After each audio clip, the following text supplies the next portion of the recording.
This nation needs an attorney general who will dramatically change course and enforce civil rights laws with vigor and independence.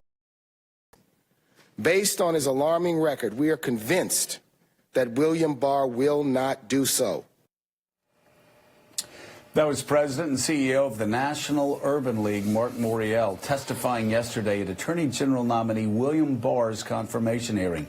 And Marc joins us now. Mr. Mayor, thanks so much for being with us. Hey, Joe. So many people are focusing, obviously, on the Mueller report, but you're obviously focused on something that will far outlast the Mueller report, and that is whether William Barr is qualified to be Attorney General in all areas, especially civil rights. You find him lacking. Why? Well, it's important to understand, we talk about the Attorney General as the chief law enforcement officer, but he's also the chief civil rights enforcer. And that has been, for the last 60 years, one of the most important roles of the Attorney General. What we need is for nominee Barr to step away from the policies of General Sessions.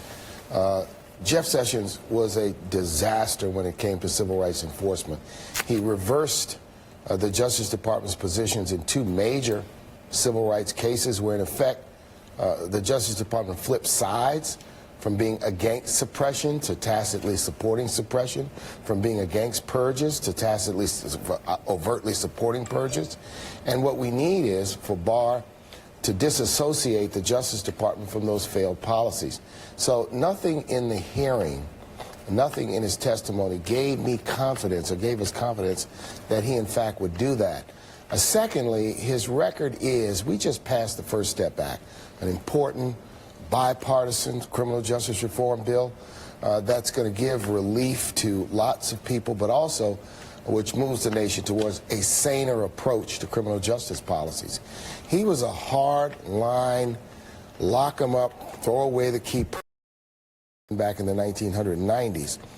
We want assurances that he's going to enforce the First Step Act, and he could give us those assurances by canceling General Sessions' guidance, which told U.S. attorneys, throw the book at every defendant, charge them with the maximum crime, seek the maximum penalties in all instances. So we thought it was important, for the record, that while this discussion about executive power and the Mueller report was taking place, that we focus on an important role, that of civil rights enforcement. You're right, Mr. Mayor, that when he was previously Attorney General in the 1990s under George H.W. Bush, William Barr issued a report.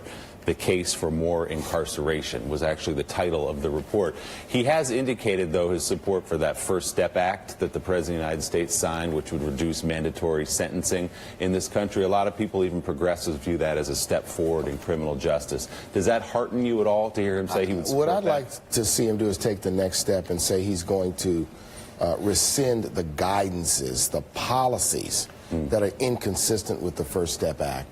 General Sessions took the department really back some 20 years, departed from where General Holder and General Lynch and the Obama administration had taken the department, and that is to be more reasonable in their charging decisions, to be more, if you will, modulated in what they sought in sentencing.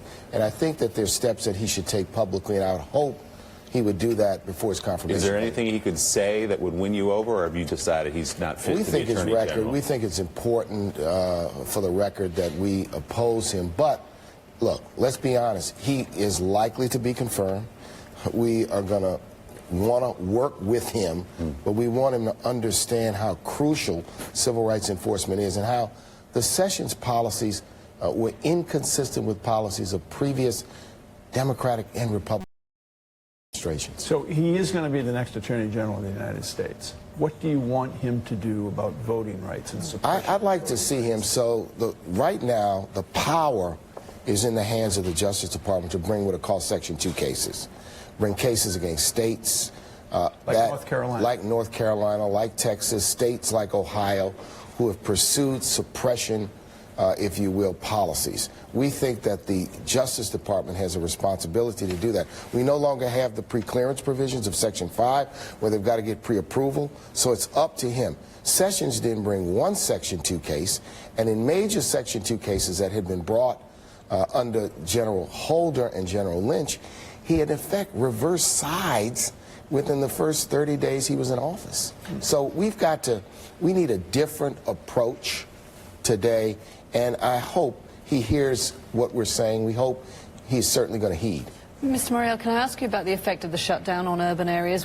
I've just come up from Washington, D.C. Obviously, everybody down there is feeling it.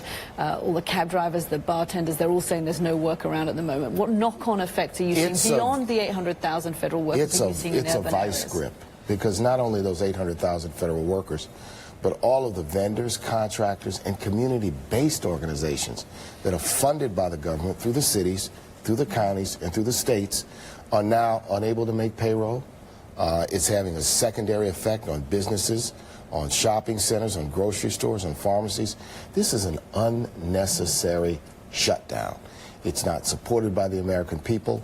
And what I hope they would do is let's get an up or down vote. Mitch McConnell, let's have an up or down vote on reopening the government.